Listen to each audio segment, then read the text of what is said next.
नमस्कार, मैं हूं राज और आप देख रहे हैं प्योर पॉलिटिक्स। आखिरकार भाजपा ने उपराष्ट्रपति पद के लिए एक ऐसा कैंडिडेट चुन ही लिया है जो पार्टी के सारे मानकों पर खरा उतरता है। सीपी राधाकृष्णन, जो सीपीआर भी कहे जाते हैं, वो आरएसएस बीजेपी से लंबे समय से जुड़े हुए हैं, इसलिए उनकी निष्ठा को लेकर के तो कोई सवाल ही पैदा नहीं होता है। भारतीय जनता पार्टी को जिस तरह के व्यक्तित्व की तलाश थी, खास करके जो जगदीप धनखड़ का जो एपिसोड हुआ, वो धनखड़ कांड जो हुआ, उसके बाद जिस तरह के व्यक्तित्व की तलाश थी, सीपीआर बिल्कुल वैसे ही व्यक्ति हैं। वो कभी धनखड़ की तरह धोखा नहीं देंगे, धनखड़ की तरह कभी पीठ में छुरा नहीं भोंकेंगे। अच्छा, ये जो राधाकृष्णन साहब हैं, इनके बारे में कहा जाता है कि भगवान शिव के उपासक हैं, प्योर वेजिटेरियन हैं, काफ़ी समय पूजा पाठ में बिताते हैं। उनके बारे में एक चीज़ वैसे ये है कि उनके चाचा कांग्रेस के एमपी हुआ करते थे कोयम्बटूर से, लेकिन वो बचपन से ही करीब 16 साल की उम्र से ही आरएसएस और जनसंघ से वो जुड़ गए थे। तो आप समझ सकते हैं आरएसएस के साथ उनका जुड़ाव बहुत पुराना है। वो जनसंघ में रहे, फिर बाद में भारतीय जनता पार्टी में आए। तो पार्टी के प्रति जो निष्ठा का सवाल है या आइडियोलॉजी के प्रति जो निष्ठा का सवाल है, उसमें कहीं कोई दो राय नहीं है। वैसे मैं आपको एक चीज़ बता दूं कि सीपीआर को तमिलनाडु का मोदी भी कहा जाता है। जी, मैं आपको आगे बताऊंगा कि तमिलनाडु का मोदी क्यों कहा जाता है। उसकी वैसे तो एक मुख्य वजह यह है कि वो एक स्ट्रांग पिलर रहे भारतीय जनता पार्टी का तमिलनाडु में, और वो जैसा मैंने आपको बताया संघ से, राष्ट्रीय स्वयंसेवक संघ से और जनसंघ से 16 साल की उम्र में ही जुड़ गए थे। मतलब वो तब से राष्ट्रीय स्वयंसेवक संघ से जुड़े हुए हैं जब इस बात की कोई उम्मीद नहीं थी कि जनसंघ को कभी सत्ता में आने का मौका मिलेगा तमिलनाडु में या राष्ट्रीय स्तर पे। तो जब निस्वार्थ रूप से सेवा की बात आती है और आइडियोलॉजी के प्रति जो कमिटमेंट है, जिस तरह का नरेंद्र मोदी का रहा है, और आइडियोलॉजी को लेकर के जिस तरह से अग्रेसिव नरेंद्र मोदी रहे हैं, वैसे आइडियोलॉजी को लेकर के सीपीआर भी बड़े अग्रेसिव रहे हैं, इसलिए उनको तमिलनाडु का मोदी भी कहा जाता है। ये एक मेन वजह है कि उनको तमिलनाडु का मोदी कहा जाता है। और देखिए, वो 2 बार सांसद भी रह चुके हैं, और एक बार तो उन्होंने बड़े ही बड़े मार्जिन से अपने कांग्रेस डीएम के कैंडिडेट को, केआर सुबियन को हराया था। करीब 1.5 लाख से ज़्यादा मार्जिन से उन्होंने डीएम के कैंडिडेट को हराया था। उसके बाद वो अलग अलग पदों पर रहे हैं। जैसे मैंने आपको बताया कि उनको तमिलनाडु का मोदी कहा जाता है, लेकिन साथ में उनको वाजपेयी भी कहा जाता है। वो एकमात्र ऐसे नेता रहे हैं तमिलनाडु के, वहाँ के, तो आप समझिए बहुत ही, आप कहें कि शीर्ष नेतृत्व में उनका शुमार होता रहा है भारतीय जनता पार्टी तमिलनाडु यूनिट की, जहाँ तक बात है। लेकिन उनमें नरेंद्र मोदी के भी गुण हैं और अटल बिहारी वाजपेयी के भी गुण हैं। उसकी वजह यह है कि बाय नेचर वो नॉन कन्फ्रंटेशनल है, वो ज़्यादा अग्रेसिव नहीं है व्यक्तिगत जीवन में, और उनके संबंध सारी पार्टियों में है, कटिंग अक्रॉस पार्टी लाइंस उनके संबंध हैं, और वो एक कंसेंसस बनाने में बिलीव करते हैं।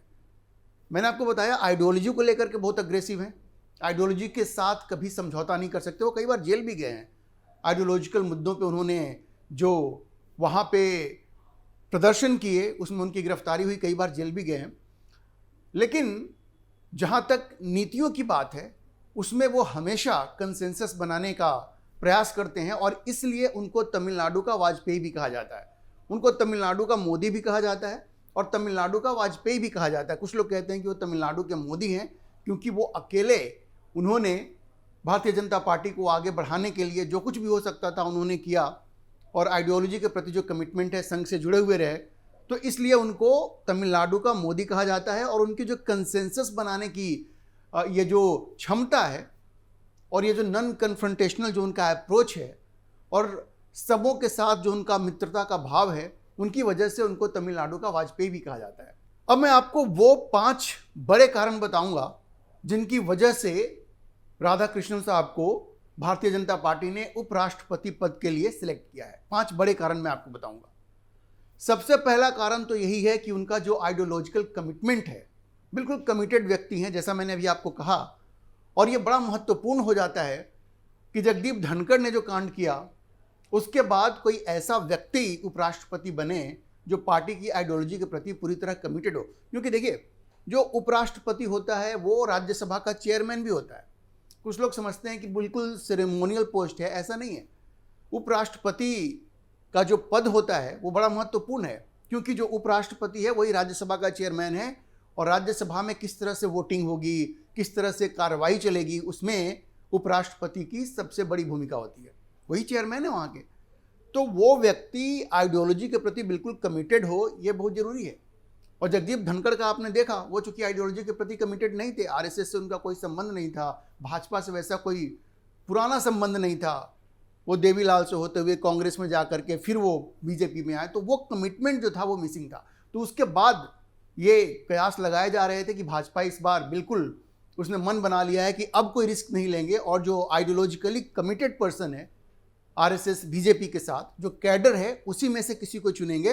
तो उस मानक पे ये बिल्कुल खरे उतरते हैं, और इसलिए ये पहला सबसे बड़ा कारण है कि सीपी राधाकृष्णन को, सीपीआर को भारतीय जनता पार्टी ने उपराष्ट्रपति पद के लिए चुना है।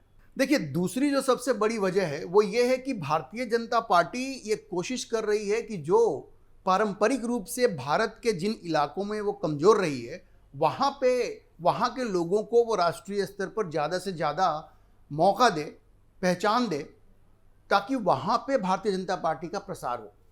अब देखिए, दो ऐसे एरिया रहे हैं भारतीय जनता पार्टी के लिए भारत में जहाँ उसकी वो ग्रोथ नहीं हुई जो पार्टी लंबे समय से कोशिश करती रही है। एक ईस्टर्न इंडिया और दूसरे सदर्न इंडिया, जो दक्षिण भारत है और जो पूर्वी भारत है। तो अब देखिए, पूर्वी भारत में उड़ीसा से उन्होंने द्रौपदी मुर्मू को चुना और उनको राष्ट्रपति बनाया। ये 2022 में उनको राष्ट्रपति बनाया गया। और देखिए, उसके बाद 2024 के जो चुनाव हुए उसमें भारतीय जनता पार्टी को जबरदस्त वहां पे सफलता मिली, जबरदस्त बहुमत मिला वहां पे।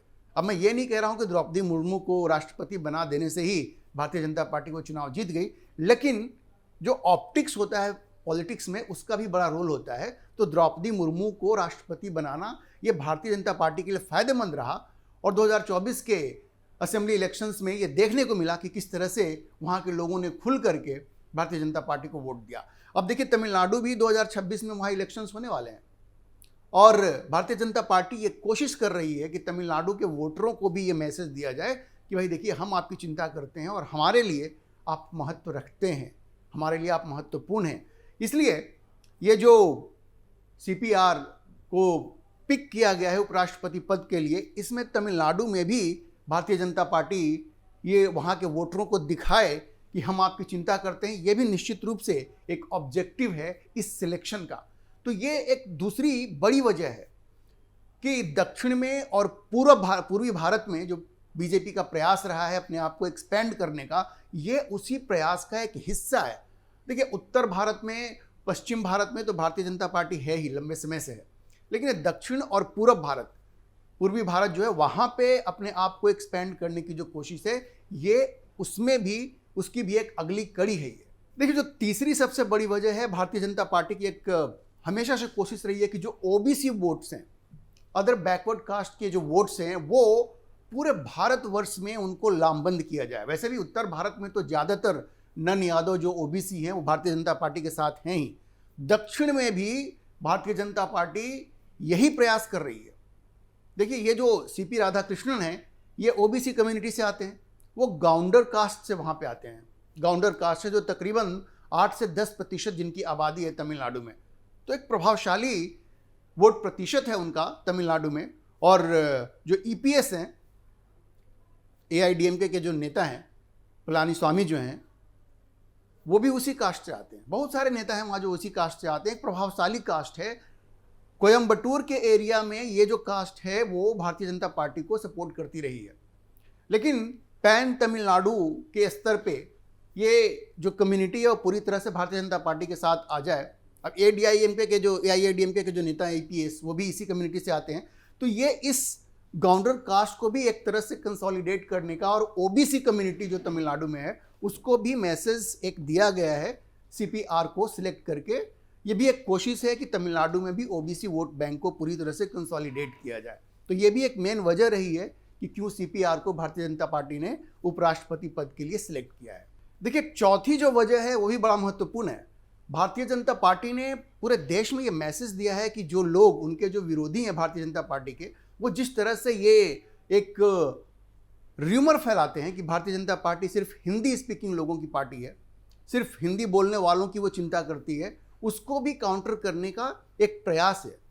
क्योंकि सीपीआर मूल रूप से तमिलनाडु के हैं, वो तमिल भाषा बोलते हैं।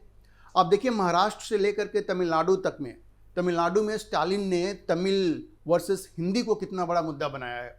और महाराष्ट्र में ये जो इंडी गठबंधन की जो पार्टियां हैं, चाहे वो कांग्रेस हो या शिवसेना हो, इन लोगों ने भी वहाँ पे मराठा वर्सेस हिंदी को एक मुद्दा बनाया और ये दिखाने की कोशिश की कि भारतीय जनता पार्टी जो है वो हिंदी के प्रति ज़्यादा कमिटेड है, वो हिंदी को ज़्यादा प्राथमिकता देती है वहाँ की जो लोकल लैंग्वेज है मराठी उसकी तुलना में। और इसी तरह का प्रयास, इसी तरह के आरोप स्टालिन भी लगाते हैं तमिलनाडु में कि भारतीय जनता पार्टी तमिल का अपमान करती है और हिंदी को थोपना चाहती है। तो ये जो भाषा की जो राजनीति है, उसमें जो भारतीय जनता पार्टी के ऊपर जो आक्रमण होते रहे हैं, उसको भी साधने की एक कोशिश है। सीपीआर को उपराष्ट्रपति पद के लिए सिलेक्ट करके भारतीय जनता पार्टी ने मैसेज देने की कोशिश की है कि उनके ऊपर जो आरोप लगता रहता है कि वो हिंदी भाषियों की एक पार्टी है और हिंदी भाषियों को प्राथमिकता देती है, उसको भी काउंटर करने की एक कोशिश है। देखिए, जो पांचवी वजह है वो बड़ा इंपॉर्टेंट है। जैसा मैंने आपको कहा कि उनको तमिलनाडु का वाजपेयी कहा जाता है, क्योंकि बाय नेचर वो नॉन कन्फ्रंटेशनल हैं, वो लड़ने वाले व्यक्ति नहीं है, वो एक कंसेंसस बनाने की कोशिश करते हैं। कंट्रोवर्शियल वो नहीं है, उनकी कोशिश होती है कि पॉलिसी मैटर्स पे हमेशा एक कंसेंसस बनाया जाए। अब देखिए, वो झारखंड के गवर्नर भी रहे हैं और जब वो झारखंड के गवर्नर थे, वहाँ पे झारखंड मुक्ति मोर्चा की भी सरकार रही, तो कोई इस तरह का कन्फ्रंटेशन सामने आया नहीं। अब ये बिल्कुल धनखड़ साहब के उलट है। जब वो पश्चिम बंगाल में थे तो आपको याद होगा किस तरह के पंगे उनके हुए ममता बनर्जी सरकार के साथ। लेकिन सीपीआर जब झारखंड में रहे तो उन्होंने सरकार के साथ एक सामंजस्य स्थापित किया। तो इसलिए कहते हैं कि वो नॉन कन्फ्रंटेशनल हैं, कंसेंसस बनाने की कोशिश करते हैं। और ये वजह है कि उनको वाजपेयी के मोल्ड वाले नेता कहा जाता है, कि वो वाजपेयी को फॉलो करने वाले नेता हैं। तो ये भी एक महत्वपूर्ण उनकी खासियत रही जिसकी वजह से उनको सिलेक्ट किया गया। क्योंकि देखिए, वो राज्यसभा चलाएंगे और राज्यसभा को चलाने के लिए उनको एक कंसेंसस बनाना पड़ेगा, जिसमें धनखड़ साहब बहुत हद तक असफल रहे, वो नहीं बना पाए।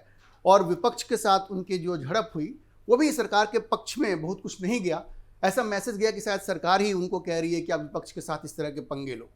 तो आप देखेंगे कि उनका जो एक कंसेंसस बनाने की जो कोशिश रहती है, ये भी उनके पक्ष में गई है। और ये पांचवा बड़ा कारण है, नॉन कन्फ्रंटेशनल व्यक्तित्व और कंसेंसस बनाने की उनकी प्रवृत्ति।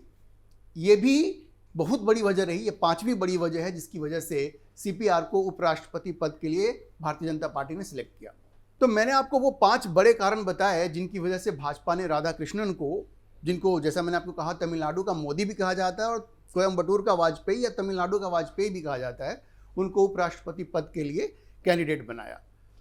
उनको राज्यसभा भी चलाना है और खास करके अभी आज की तारीख में कांग्रेस और विपक्ष जिस तरह से आक्रामक है, तो राज्यसभा चलाना इतना आसान नहीं है। लेकिन हम लोग ये उम्मीद कर सकते हैं कि विपक्ष के साथ संवाद स्थापित करने में वो सफल होंगे और राज्यसभा बेहतर तरीके से चलाएंगे। और इतना तो तय है कि धनखड़ साहब ने जिस तरह से राज्यसभा चलाने की कोशिश की और जिस तरह के पंगे हुए, अब शायद वो दोहराया नहीं जाएगा। वैसे एक चीज़ है, हर कोई ये जानना चाहता है कि आखिर जगदीप धनखड़ आजकल हैं कहाँ। वैसे तो विपक्ष इसको भी मुद्दा बनाना चाहती है।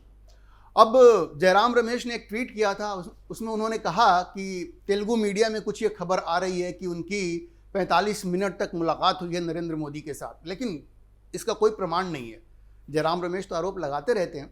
वैसे जो पिछली बार जो उनका कोई कम्युनिकेशन सामने आया था वो 21 जुलाई को था, 9:25 पे, जब उन्होंने ये इन्फॉर्मेशन दिया था कि उन्होंने इस्तीफा दे दिया है राष्ट्रपति से मिलने के बाद। उसके बाद से उनकी तरफ से कोई इन्फॉर्मेशन नहीं आया है। तो लोग ये जरूर जानना चाहते हैं कि भाई वो कर क्या रहे हैं। वैसे कपिल सिब्बल ने तो ये कह दिया है कि वो हैबिस कॉर्पस फाइल करने की भी सोच रहे हैं, या उन्होंने कहा कि क्या मैं फाइल करूं, क्योंकि हर कोई ये चाहता है कि भाई ये पता चले कि धनखड़ साहब आखिर हैं कहाँ। हर कोई ये चाहता है कि धनखड़ साहब सामने आकर के अपनी बात रखें। लेकिन ऐसा लग रहा है कि धनखड़ साहब अभी भी वो उपराष्ट्रपति पद से जो उनको इस्तीफा देना पड़ा, उस सदमे से बाहर नहीं आए हैं। राष्ट्रपति बनने का उनका सपना तो टूट ही गया है, इसलिए अभी भी वो सदमे में है। लेकिन जिम्मेवार तो वो खुद ही थे, जिस तरह का कांड उन्होंने किया।